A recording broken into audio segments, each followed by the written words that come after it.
utilization of capital in that sector is.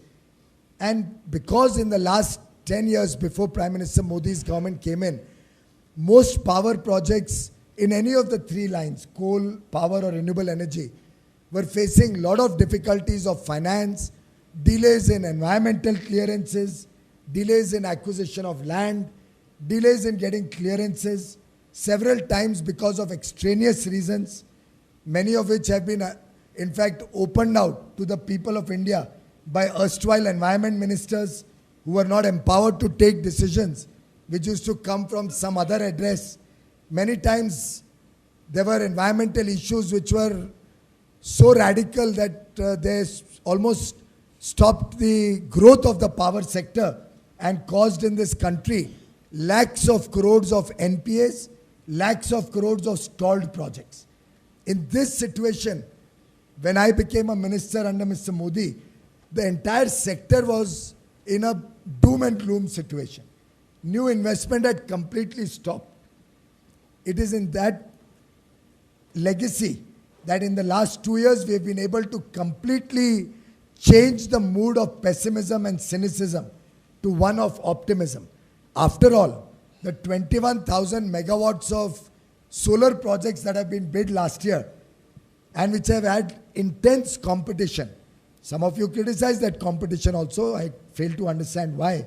Because we did a transparent auction, and if more people are bidding aggressively and getting that orders, I think you should be happy. The people in Punjab at least will be happy that their power will become cheaper. But because of the interest of the people to invest in this sector, we got such good bids. When 30,000, 35,000 TCBC transmission lines were bid out, now investors have confidence in the government and our ability to perform and to run this sector profitably, that there is so much interest. I am told that now people have started talking to the Power Ministry about UMPPs. In fact, every press conference, somebody stands up and asks me when UMPP bidding will start. So I think across the board, all three sectors, energy efficiency is picked up like big time. So I think there is a huge interest. I've been going around all over the world, meeting investors, technology suppliers, and to my mind, India today is the world's largest business opportunity. And the investments that India will see in the power sector will be unmatched anywhere in the world.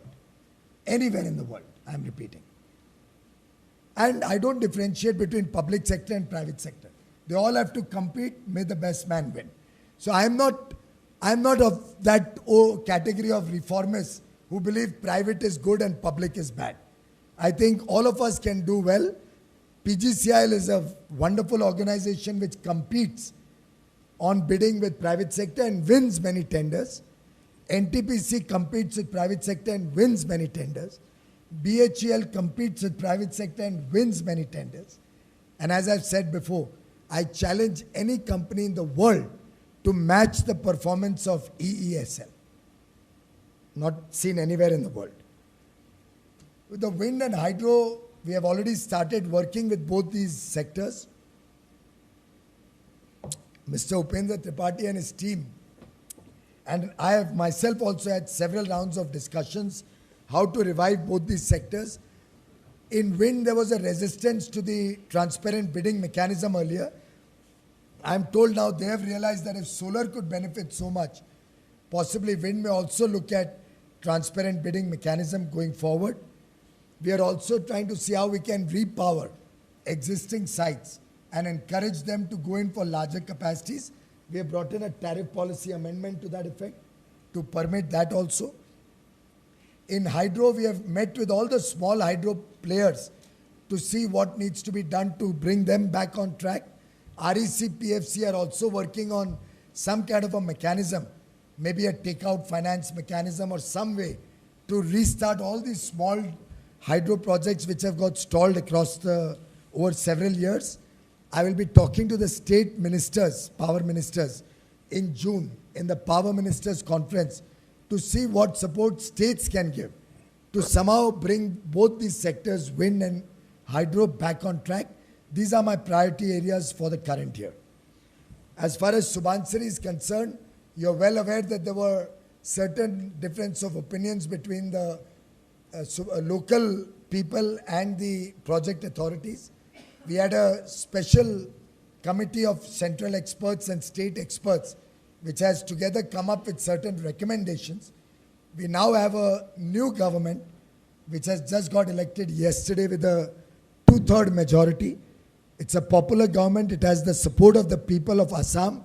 It's a progressive government led by a chief minister who's very people friendly. And I'm sure both governments of Arunachal Pradesh and Assam, which have seen change in recent months, or rather recent days now, will work together in a spirit of cooperation, and we in the center will support them to find a amicable resolution in the interests of the people of both states to provide a better future and more power to the people of both states. वो तालियां बजाते रहे, हम देखते रहे। नहीं, ऐसा कुछ नहीं, सबके लिए है। 50 भजन आपके लिए भी है। 50 साल से ये होते रहा। 50 साल से ये होते रहा।